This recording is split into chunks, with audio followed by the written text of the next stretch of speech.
una compañía de Laramendi, con Fran Morales a la cabeza. No sé qué compañía eran los TPZ, eso que trajo.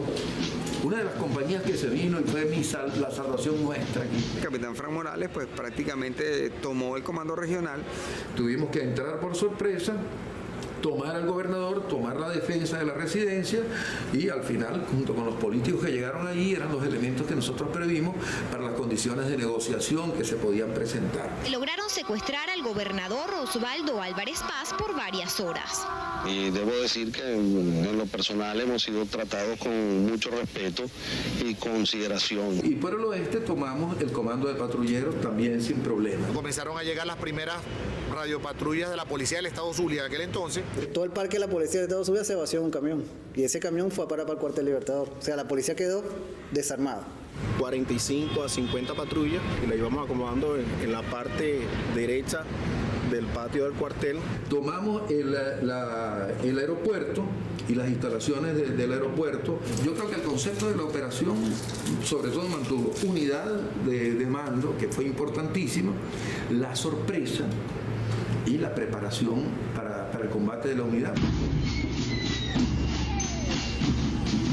Las operaciones venían de un plan que diseñamos el capitán Jiménez Justi y yo. Acabamos de salir del fuerte para Macay, el capitán Luis Valderrama, quien se autocalifica como de las Fuerzas Patriotas. Tomar Valencia para permitir la consolidación de la reserva que iba a estar ubicada en el campo de Carabobo y además de eso lograr el libre tránsito de las unidades que venían de Occidente.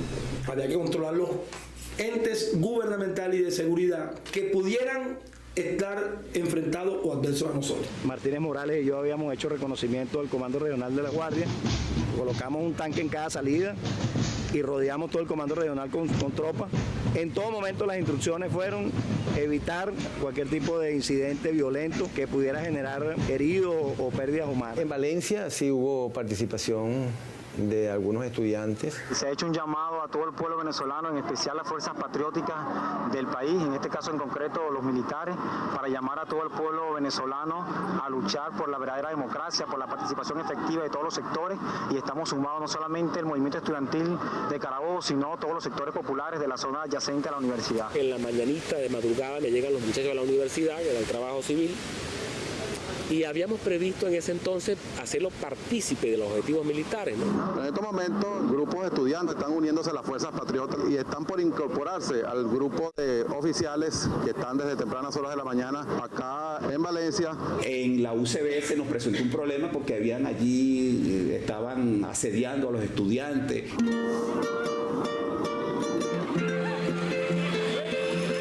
Llegó hacia el área de Naguanagua, donde está la Facultad de Ingeniería. Ahí sí hubo un intercambio con la Guardia Nacional.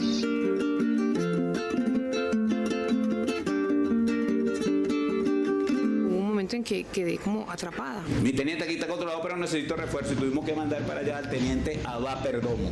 Cuando llega mi teniente va en uno de los tanques y me hace seña que hacia dónde, y le hago seña hacia dónde es que me están disparando. Desplaza el tanque y ahí no quedó nadie, esa gente se fue y es cuando yo termino de llegar a donde están los estudiantes y procedo a liberarlo. Se preparan 18 tanques que a la orden del capitán Godoy Chávez salen para la ciudad de Caracas. Pedro Jiménez Justi salió con unos tanques para controlar la entrada desde Puerto Cabello hacia Valencia.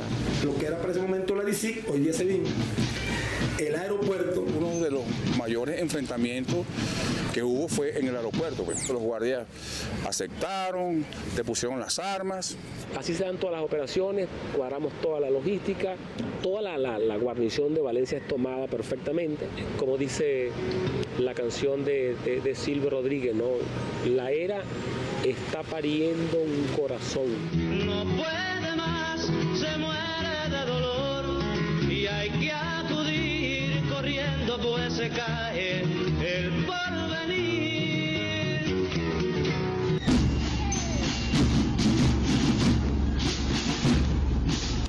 Llegamos a la Carlota, el comandante se bajó, lo que dijo, mire, somos el ejército, hay unos problemas en Caracas, venimos a apoyar aquí a la aviación. Y ellos nos abrieron el portón, bienvenido, y entramos, bueno, pues como si nos estuviéramos esperando. Tomamos esto, yo creo que en tiempo récord, o sea, tipo película. Tú llegamos aquí, deja ya esto, devuélvete. A las 12:30 ya casi todos se reportaban que las alcabalas estaban tomadas, que teníamos el alto mando de la Fuerza Aérea tomado, que teníamos cerca de 16 generales presos. Y recuerdo que en una de esas reflexiones me senté en un muro de la base aérea y dije, bueno, más de 10 años conspirando para controlar Caracas en media hora. No dejaremos que cierren la linda puerta que siempre ha estado abierta a la vida. Y recuerdo que en ese momento me estaban diciendo que la única unidad que no se rendía era el Regimiento Aéreo de la Guardia. En compañía de sus antiguos adversarios, uno de los guardias que resistió a los rebeldes nos relata aquellos momentos. Sabiendo qué era lo que estaba sucediendo, ya nosotros habíamos aplicado nuestro plan de reacción y estábamos estratégicamente colocados. El mismo tanque que habíamos visto en las puertas del Palacio de Gobierno se desplazó hasta el aeropuerto de La Carlota a apoyar a los rebeldes. Viendo cómo se acercó el tanque de Ávila, cómo nos apuntaba uno, guardia, salgan de ahí que lo tenemos rodeado. ¿Cómo repite eso? Y yo lo que hago es colocarme lateral y pedirles que si en 2 minutos no bajaban, iba a disparar el tanque contra las instalaciones. A todas estas la Guardia Nacional lo saca, el tanque lo dispara. Y en el momento en el que el cañón gira, todos los guardias al mando de un mayor, unos salieron con franelas, otros en interiores, otros salieron uniformados, pero todos se rindieron en ese momento. Inmediatamente, y eso hay que decirlo acá, ellos se plegaron al movimiento. Más bien nos molestó que no nos hubiesen avisado porque en ese sistema democrático agotado que dirigía el entonces presidente no había una salida otra que no hubiese sido por la fuerza, pues.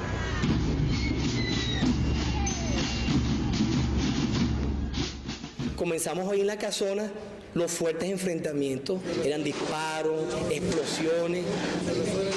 Ya iban algunos miembros de operaciones especiales de la DICIP a intentar recuperar La Carlota y es como a las 12:30, 20 para la 1. Comenzó el enfrentamiento, yo llamé a Chiaro por radio, me dice, no, compadre, que están llegando aquí la guardia, bueno, y comenzó un fuerte enfrentamiento. Llámame, pídele los refuerzos, que ¿dónde están los refuerzos? Y Ornella lo volvió a llamar. Y le digo, mi comandante, no están disparando, que no sé. Aguanta, resiste, muchachos, resistan ahí, resisten. Y nosotros aquí, bueno, hasta la muerte. Todas las instalaciones fueron tomadas con un número de soldados y de oficiales muy por debajo de hasta el 3%. Cuando una operación, por lo general, el que va a atacar va 3-1. Nosotros éramos 0.5 contra, bueno, no sé qué cantidad. Nosotros pensábamos inclusive que había de la Fuerza Aérea nos iban a apoyar. Entonces nosotros durante toda la noche, particularmente yo pensaba era cuándo se iban a levantar los F-16 en apoyo. Yo logro ver sobre las 2 y algo de la mañana que sale Carlos Andrés Pérez y digo, no logramos el objetivo. Solidaridad de los Estados Unidos, lo mismo que los presidentes. Cuando aparece Carlos Andrés la primera vez por televisión, yo dije, bueno, aquí está pasando algo. Estábamos ahí mismo, se escuchaba la plomamentazón de La Carlota y de la casona, que si estaba encendido eso. Entonces yo tengo que tener alguna señal, más allá que el presidente despelucado, que salía despelucado y todo así, controlar. Yo no, ahí está mi comandante, esos tiros son de mi comandante que está ahí, fajado. El batallón Bolívar ya no tenía rodeado pues todo el Palacio de Miraflores. El regional 5 del Paraíso ya estaban con todos sus guardias y todo el mundo, estábamos fritos, realmente. Sin comunicaciones, porque lastimosamente la Fuerza Armada tiene un sistema de interrupción de comunicaciones y lo están aplicando. No era que las comunicaciones eran malas, nosotros probamos bien nuestros radios antes de salir y funcionaban. Fueron interceptadas, fueron hechos guerras electrónicas ahí. No había los celulares, como hay hoy en día. Entonces no sabíamos lo que estaba pasando en Maracaibo, no sabíamos lo que estaba pasando en Maracay, no sabíamos lo que pasamos en Caracas.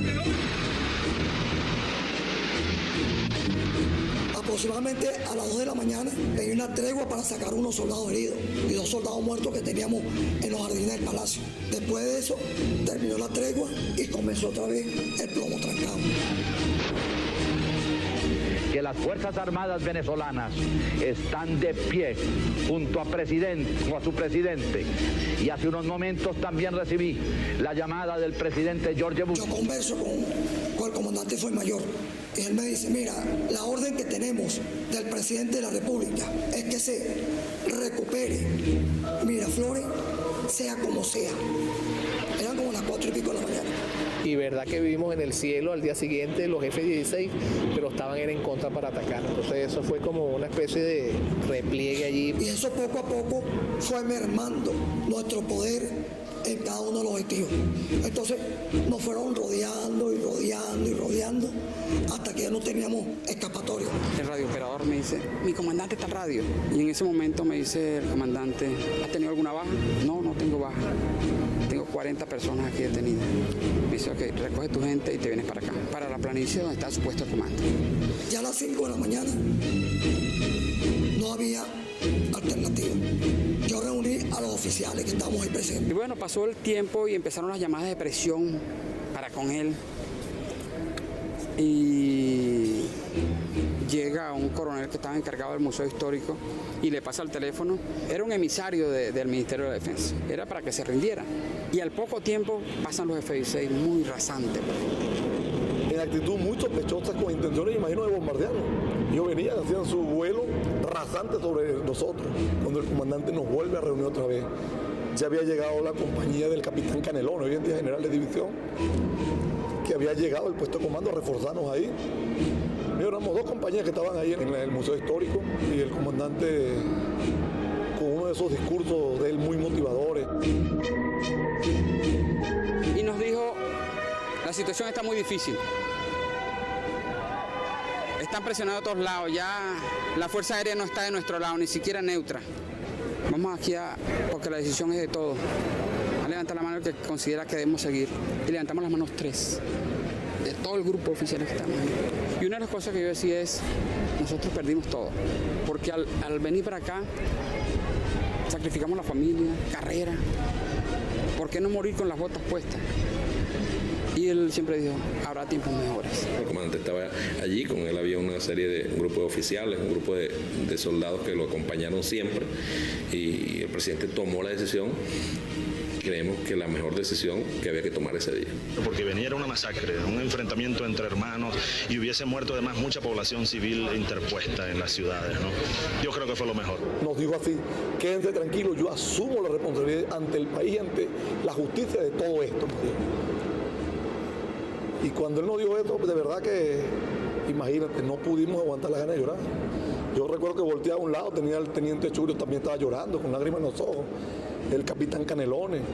Estábamos muy tristes, por supuesto. La idea de nuestro comandante nunca fue un derramamiento de sangre. La idea era controlar estas plazas y controlar el gobierno, de manera que no tuviésemos que llegar a un enfrentamiento tan grande.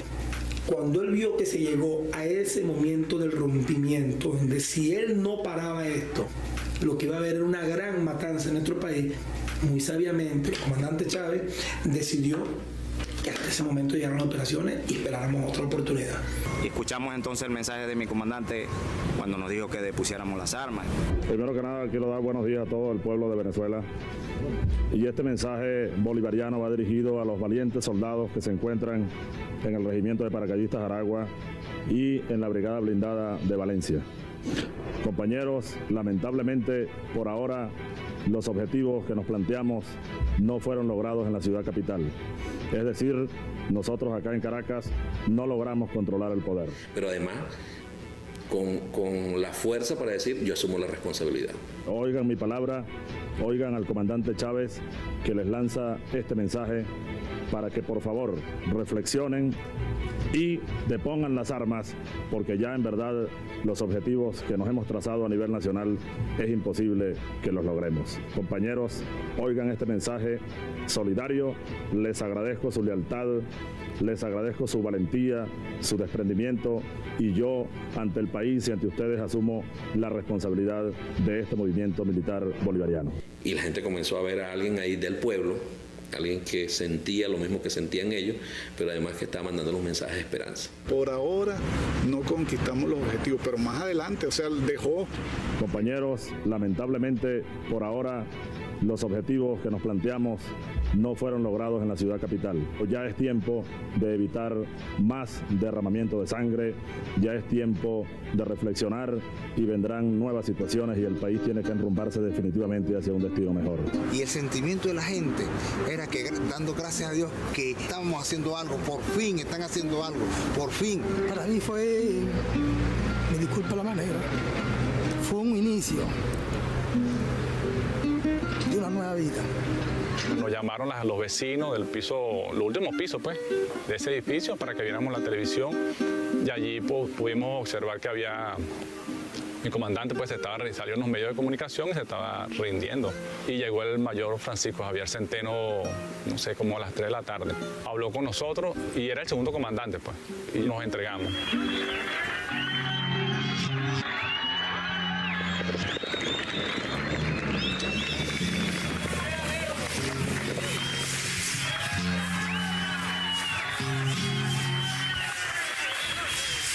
Bajó la resistencia, bajábamos al autobús, siempre con nuestro armamento, y en el autobús él dio la orden de que descargáramos el armamento y así fue. Nos entregamos como a las 3 de la tarde. Fíjate que la tropa, o todos nosotros, pues, estábamos como eufóricos también porque la gente salió y nos cantaba el himno nacional, la gente de 23 de enero, la gente de Manicomio, la gente del sector, hizo como una muralla. Eso fue increíble. Hombres, mujeres, niños, ancianos, todos frente a los edificios que estaban tomados, mirando a nosotros y gritándole paracaidista, no te rindas, paracaidista. Estábamos emocionados. El pueblo estaba con nosotros.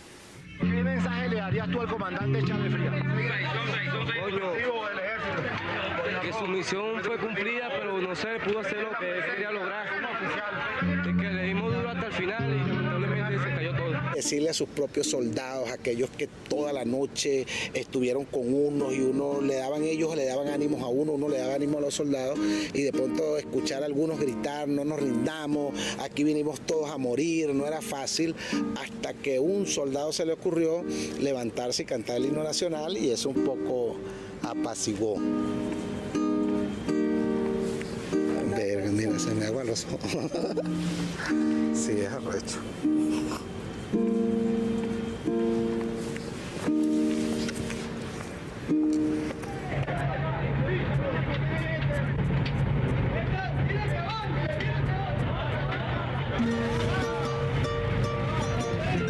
De repente nos vemos prisioneros, no nos habíamos preparado para ser prisioneros, nos habíamos preparado para ganar.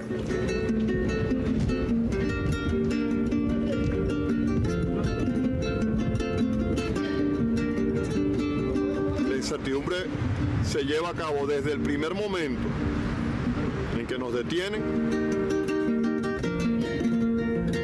Lo que siente inicialmente es confusión.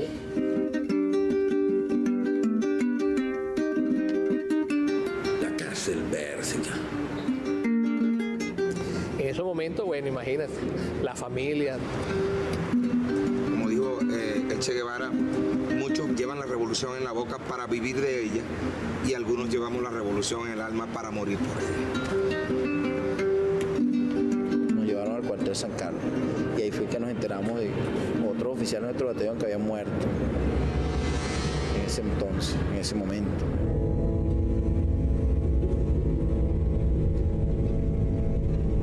Eso es doloroso, uno se acuerda de eso, ¿no? 13 soldados fallecidos, 4 compañeros estudiantes, la muchacha Columba y un grupo de compañeros más, 3 oficiales en Valencia, asesinados por la policía de Los Salas, asesinados. El teniente Carregal Cruz, lo mataron. Fue en la Casona, ahí murieron 2 subtenientes, Carregal Cruz y Carregal Landaeta. Carregal Cruz fue rematado por una mujer DICIT que estaba en ese momento en la Casona. Después asesinaron, estando preso, a otro compañero. Estando presos ya nosotros, lo asesinaron ellos. Bejarano. Pudimos haber muerto cualquiera de nosotros.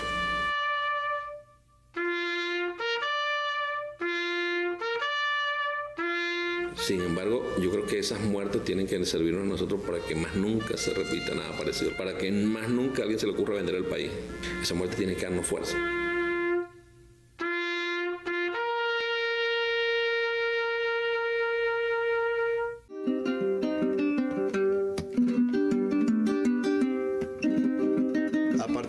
en que somos detenidos y nos llevan presos, ahí comenzamos a fortalecernos cada uno de nosotros, ¿no?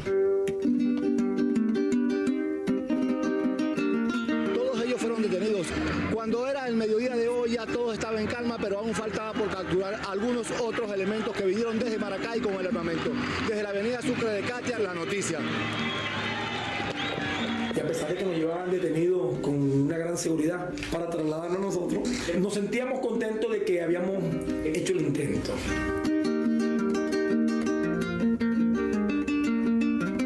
Mucha gente que nos tenía detenido nos hacían señas con las manos, nos felicitaban, claro, tratando de que los superiores no lo vieran. Todos sentimos el apoyo ese, lo sentimos. Ese encuentro en la actuación de policía parecía más bien un periodo de la academia militar, porque no nos imaginábamos inclusive la magnitud del movimiento. Y bueno, cuando íbamos viendo las caras, entonces uno se alegraba más bien, pues, ¡epa, compadre! Había reencuentro, había la satisfacción de haberlo hecho.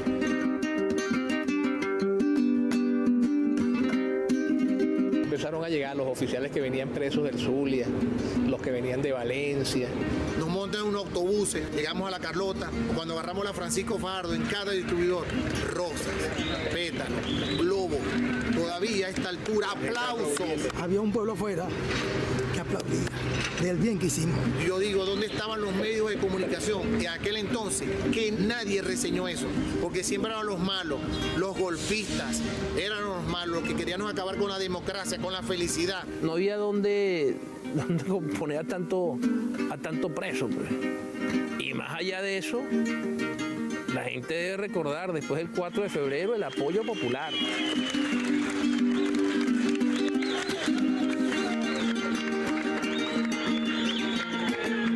Los cacerolazos, apagones. Era como la expresión del pueblo de decirnos, estamos con ustedes. Todo eso era energía, pues, que nos transmitían y que nos daba fuerza. Y la gente comenzó a sumarse. Se iban voluntarios a los cuarteles donde estábamos presos, los sitios donde estábamos presos.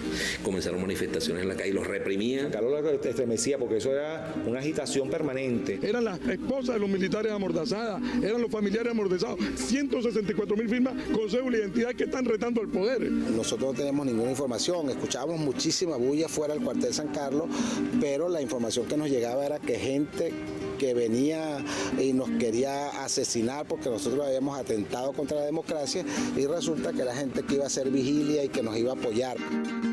Ellos hacían como que sus actividades normales, se mantenían con su uniforme, su brazalete y cantaban el himno nacional. Él nos ordena a nosotros que nosotros mismos acomodemos las sillas. Nosotros estamos en rebeldía.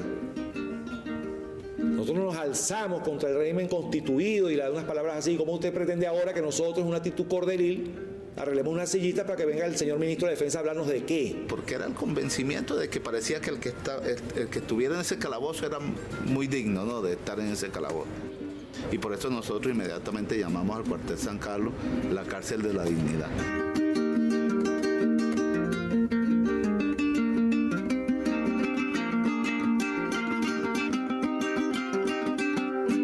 Después vino los hechos del 27 de noviembre.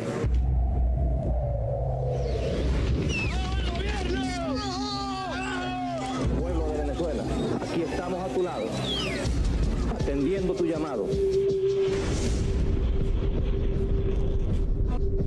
Lamentablemente, bueno, ocurrió lo que ocurrió el 21 de noviembre a pesar de la rebelión, y bueno, sin embargo, la lucha continuó, pues. Y venía la comunicación con los oficiales de las cárceles. Posteriormente la sustracción de armamento, una que hubo por ahí. Entonces, bueno, la situación siguió tensa y siguió los niveles de persecución. Las esposas que vivimos eso, pues, de verdad que nos poníamos muy nerviosas. Siempre fue bien difícil. Tú sentías como que había acoso, persecuciones, o sea, hubo de todo. Nosotras las mujeres vivimos de todo.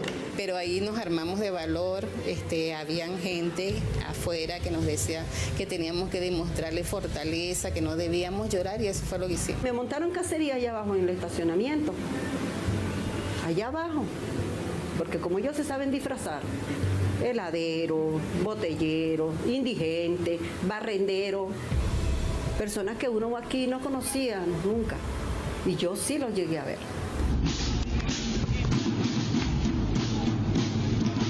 No, que corran para para allá que nos íbamos para la fiscalía. No, que ahora hay que ir para la fiscalía. No, que salen que...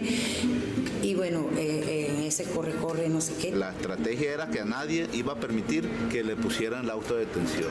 Nadie iba a permitir ir a juicio, porque querían hacernos un juicio militar y nosotros pedíamos un juicio político. Algo bien interesante y que a mí me llena de mucho orgullo, ¿no? La responsabilidad, la magnanimidad de los líderes del 4 de febrero. Asumieron la responsabilidad y yo creo que por esa causa es que algunos de nosotros salimos más rápido. La racionalidad del hombre, de la mujer y hasta del niño venezolano.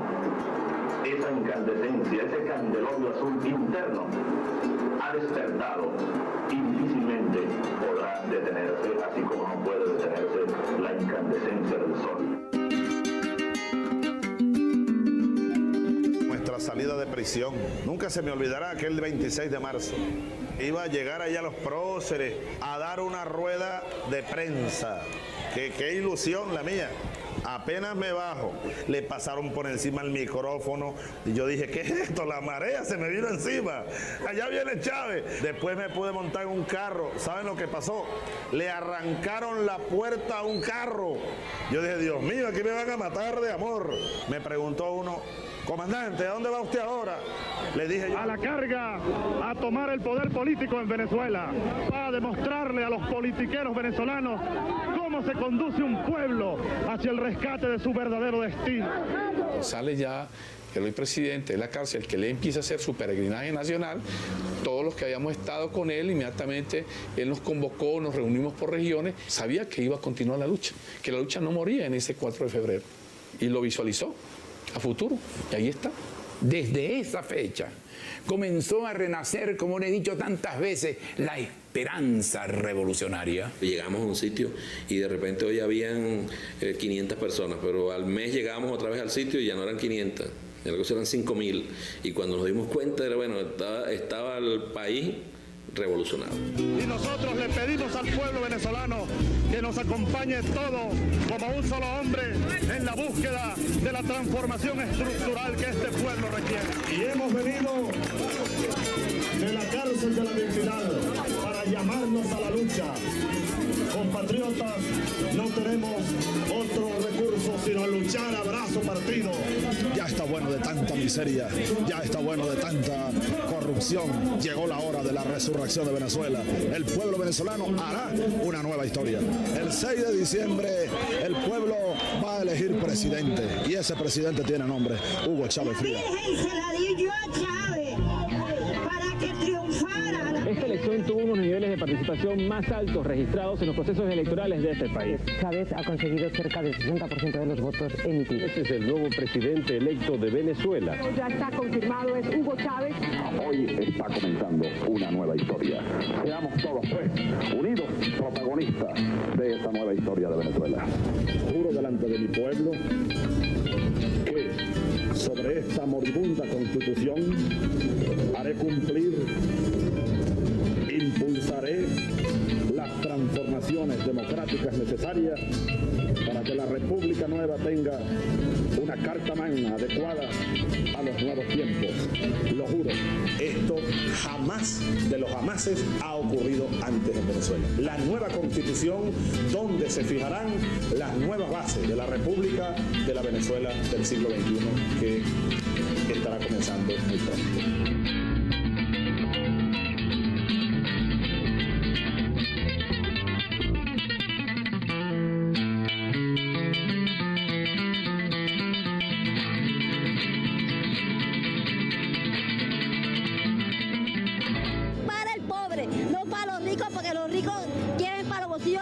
Porque Chávez les ha dicho la verdad, ¿ves? Entonces, anteriormente la gente no decía nada porque todo el tiempo era mentira.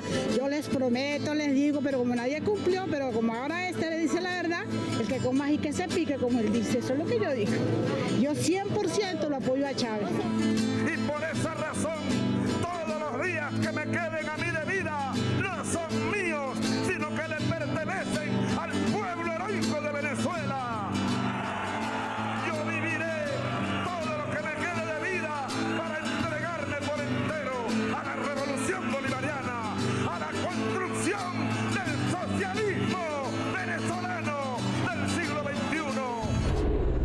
problema central que hay en Venezuela es la presencia de Chávez al frente de la presidencia de la República. Lo que está en juego es la democracia en este país. Lo que vamos nosotros a luchar con toda nuestra fuerza es para impedir que se imponga en este país un gobierno castrocomunista. De este gobierno dictatorial no garantiza la libertad. El gobierno de los Estados Unidos manifestó una profunda preocupación. El presidente Chávez no ha gastado recurso alguno para su política social. El sector empresarial decidió un paro cívico nacional. Las Fuerzas Armadas actúen para que tomen autopistas, calles y avenidas de Caracas para desconocer el actual régimen de gobierno. En mi condición de presidente de la República de Venezuela, de miembro del MBR, disparando. La renuncia del presidente de la República. Una renuncia contundente como lo hemos hecho los militares de Altamira. Grupo de sediciosos, ambiciosos, un castrocomunismo, criminales y delincuentes, grupúsculo, gobierno dictatorial, comunismo e intolerancia, delincuentes. Se condena en una sola palabra. Chavez is consorting with narco-terrorists in Colombia.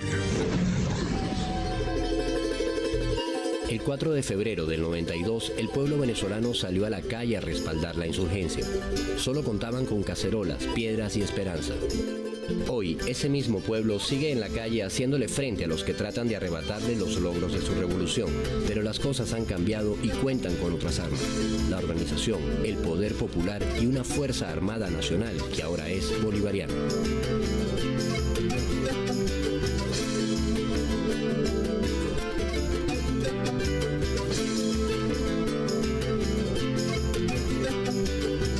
Hace 20 años parió la patria que estaba preñada de grandeza, preñada de sueños, de esperanza, de dignidad.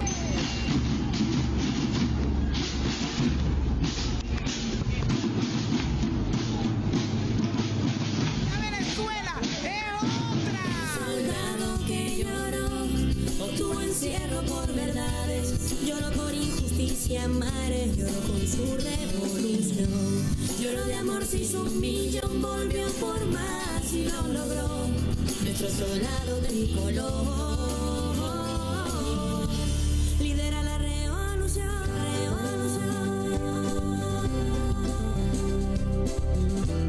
El 4 de febrero fue un día que generó fuerza que todavía están en expansión. Es un día de esos para la historia.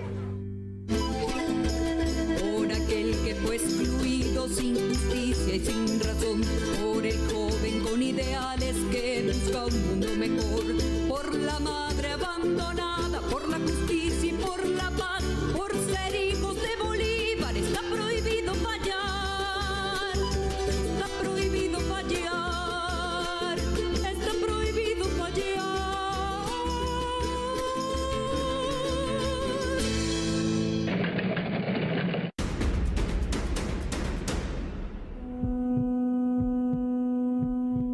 Tenemos plan, tenemos bandera, tenemos historia y seguiremos teniendo patria.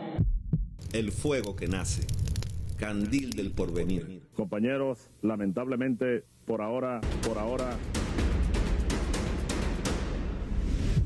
Un juramento vivo en la llama de la lealtad eterna. La bandera sigue ondeando.